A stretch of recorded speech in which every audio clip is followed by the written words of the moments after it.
Hey guys, Brook Potter here with a special announcement for those of you who are subscribed to my channel. If you've been following me on the 10K Run podcast as well as the Religion Zero podcast, this is not news, but for those of you on the channel here, this will be the announcement that I am moving out to Wales. I've spent about 4 years now in England, in the London area. I started off in Ashford, Kent, spent some time in Finsbury Park, lived in Enfield, North London, and I'm currently in Essex in Waltham Abbey for anybody who's been following me. And due to circumstances beyond my control, mostly because my flatmate has recently got a job and he and his wife are moving out of the country to, so he could do this job, I decided it was time for me to go out on my own, not have any flatmates, kind of, find a place that I could live by myself. And because of my work and other things, I'm kind of flexible on where I can choose to do that. So as a result, I'm going out to Wales. And because, it's just so much cheaper out there. It's kind of ridiculous, why I'm wasting all this money out in England. So I did I've been out to Wales a number of times. I think about four trips in total. It's been four trips out to Wales. I have an uncle that lives in Wales as well. He's in Powys. I hope I'm pronouncing that right. I'm not going to say exactly where. But nonetheless, I've made 4 trips out there. One was to meet a good friend of mine who lived out in Swansea. Good guy. I think he met me in Cardiff Bay. If anybody checks my Instagram and stuff like that back in 2016, 17, around that time, they might see some pictures of me out in Cardiff Bay with my friend. We're not really in touch anymore, religious differences, and I respect his choice. It doesn't really bother me, but he seems to have an issue with it. So, these things happen. And so anyway, when the news that I was going to have to find somewhere else to live. I mean, I don't have to, but I choose, to find somewhere else to live. I've always kind of felt drawn to Wales. Anybody who's seen my DNA ancestry video will know that I do have ancestry from the Scottish and Welsh side of the UK. So maybe there's some kind of ancestral call bringing me back to Wales. And I must admit, when I did 2 of my exploratory trips out to Wales, I remember when I first jumped on the bus and I got out to Wales. This was around, I think, December of last year. And, or maybe early January. I can't remember exactly which one.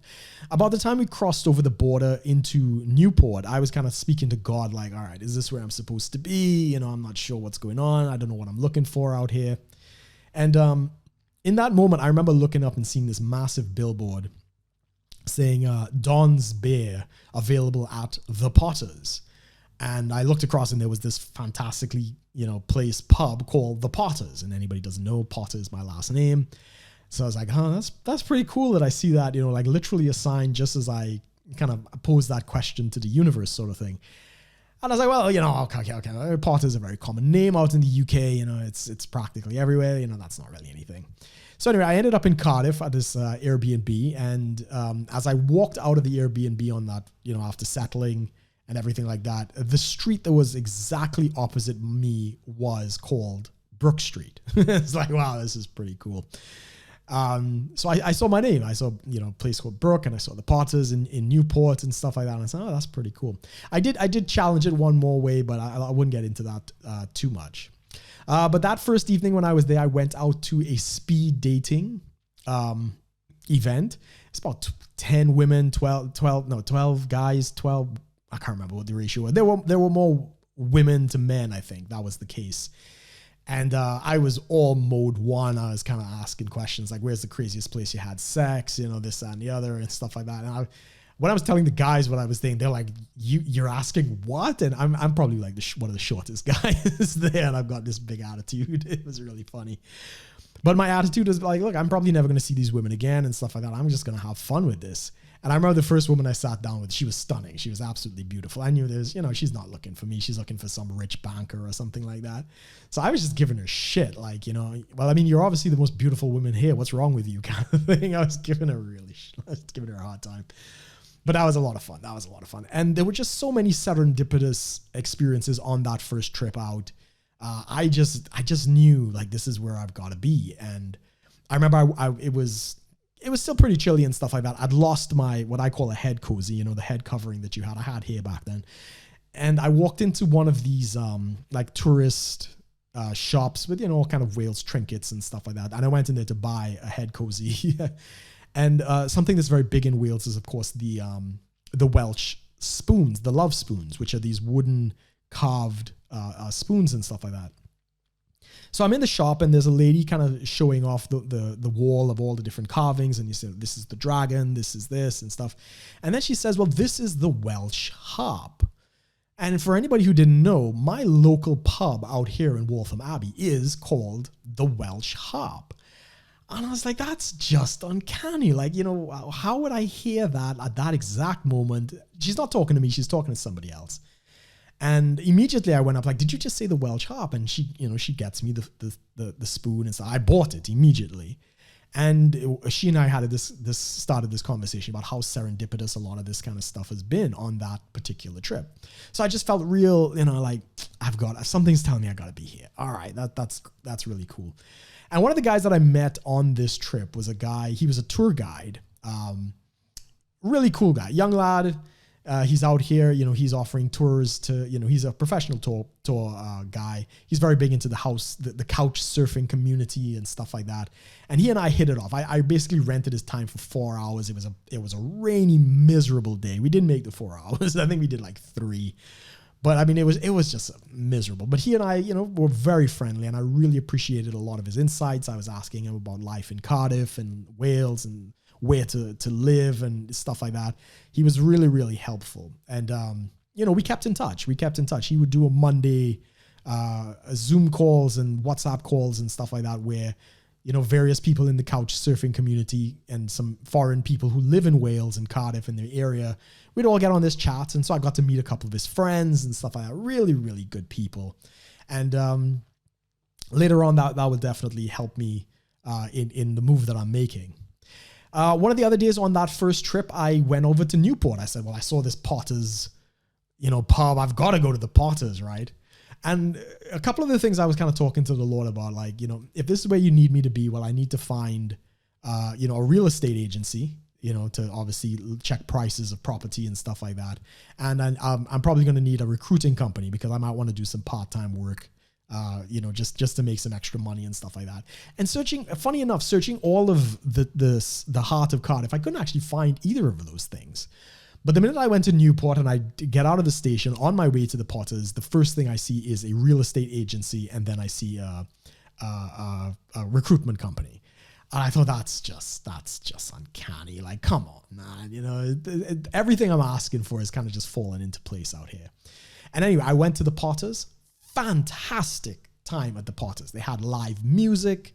I had a couple drinks. I had, they actually did the burgers kind of a la carte. So I could order 4 burgers, like just the patties and stuff like that. I mean, for those of you who don't know, I'm on the carnivore diet. This was just ideal. The music was on point. It was really, really good.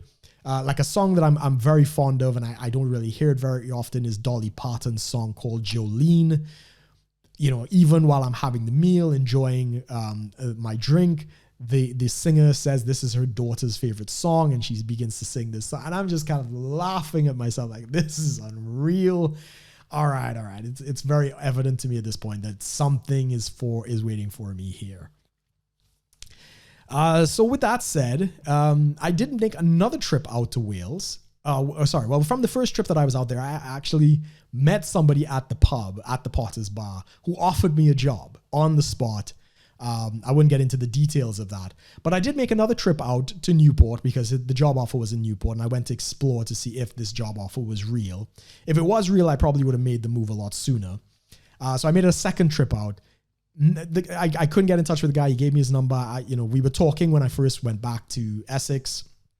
When I told him I was making the trip out to Newport to talk to him, see the job and all this, we kind of lost touch. So that didn't happen.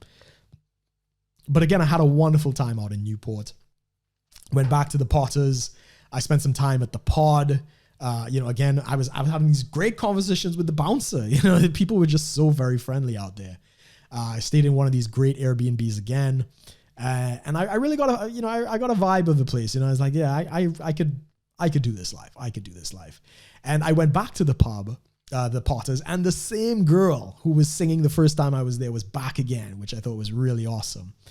And right after her set, you know, I went up and I said hi, and she recognized me from the previous visit that I did out there. Obviously, you know, she's looking at the milnier that I'm wearing around my neck. That's very distinctive. So she remembered me.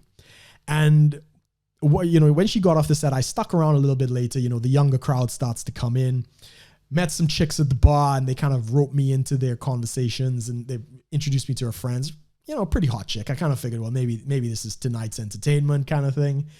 And me and this lady, I can't remember her name, but we started talking and stuff like that. And yeah, we were really, really vibing. And I thought, well, you know, maybe I'm taking this girl back to the Airbnb tonight and whatever.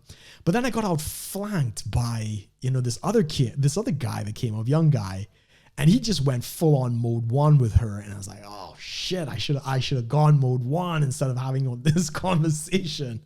So I kind of got outflanked by this other kid and stuff like that. I mean, yeah, it happens. It's not the first time that I've been outflanked.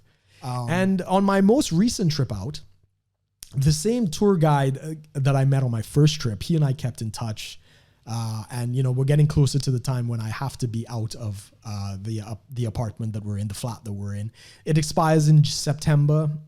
So I'm still going to pay. I still have to pay the extra 2 months, but I would like to be out of here by July. So I went out and I met with my friend in Llandaff. The 2 L's in Welsh is Llandaff. I was saying Langdaff. But yeah, I went out to stay with him, and I went, again, property hunting just as the coronavirus lockdown had eased. I was literally listening to the First Minister's conversation about when the real estate market would be allowed to reopen. And I'd already booked a couple viewings, I think 5 viewings. One company I called, and they didn't even know that the things were going to open back up. And literally on the Friday, I think the Monday or whenever, they announced that the Friday was the Friday the regulations were lifted. I had booked an appointment for the Tuesday, and I'd booked my train to go on the Sunday and come back on the Wednesday. So I had the Monday and the Tuesday to do all my viewings. So I tried to pack in as many properties as possible. And I went out to Llandaff, I went out to Pontypridd, I went up to Aberdare, and I just fell in love with Aberdare. I mean, it's the end of the line. It's the most north. It's in the valleys and stuff like that. Beautiful, beautiful town. Everybody was so friendly. Everybody was talking. Like normally when I go out and I'm talking to people, good morning, how you doing and stuff. They were doing it to me, right? Which I thought was really, really cool. There are not many places that I go and people are that friendly and they start the conversations with me. Obviously they know I'm not from there. I have a very distinctive look. And I mean, I met this fabulous bus driver. Like the bus station was probably the only public bathroom that was open. I went there and I was just kind of sitting in the shade and stuff, waiting for one of the viewings. And this fantastic bus driver comes up to me and he starts talking to me. And he's like, oh, I love your accent. I'm like, oh, I love your accent. The Welsh accent is great. And we're having this back and forth and stuff like that. And what was really cool is at a later point I went and I was kind of sitting in a church garden, you know, just sitting in the cool. I'd been in the sun for so long. I was all sunburned and stuff. And he drove past in the bus, blew the horn and waved at me. And I'm like, hey, what's going on? And I was just kind of thinking, like, what is going on, man? These people are very, very friendly out here. So of the 5, a couple of them I went into, it wasn't as good as I expected. Some of them needed some work. One of them had a wasp infestation, which wasn't great. And I put my name down for one. As we speak today, they're doing all the background checks and stuff like that. I'm hopeful that I get this place. If not, there is another place not far from that as well. It will allow me to, it's right in the heart of the city and I'll be able to walk to pretty much everything that I need to. I will try to organize my driver's license. I was supposed to have done that, but because of the COVID, all of the driving tests have been postponed. So I'll probably knock it out when I get out there and stuff like that. So yeah, from the looks of it, guys, I am heading out to Aberdare if I get the place. I really enjoyed my time out there. Pontypridd had a very good energy to it as well. When I was walking through the streets and stuff, I was like, yeah, this is a pretty happening place. And some of the ladies out there, yeah, I think the Valley girls are pretty happening as well. I got to speak to one lady who I just met her in the Iceland, I think it was, or the Tesco Express, so one of those grocery stores. Cute blonde girl. You know, I thought she was following me at one point, but I went into the shop and she was there and had a quick conversation with her. I would have loved to follow up with it, but she eventually walked off. you know, if ever I'm out there again, I'll probably look to see if I can see her again. But yeah, guys, this is the situation. I am moving out to Wales. So my adventures in London, while not completely finished, I'll probably still do some updates because I'll be back and forth. I still got a lot of friends out here, a lot of events that I'm coming out to and stuff like that. But the adventure continues in Wales. Hopefully I'll be living on my own, so I don't have to, you know, share any property and do stuff like that. And I can truly just be myself, and I don't have to worry about, you know, getting back home because of appointments or anything like that. And I'm looking forward to it. If you guys have some Wales adventures and stuff like that, please put your comments below. Be sure to like, share, and subscribe if you'd like to see more. And guys, this might be one of my last videos out here in Essex. So hopefully next time I see you, I'll be out in Wales continuing my UK adventure. So thanks for watching, guys. Take care.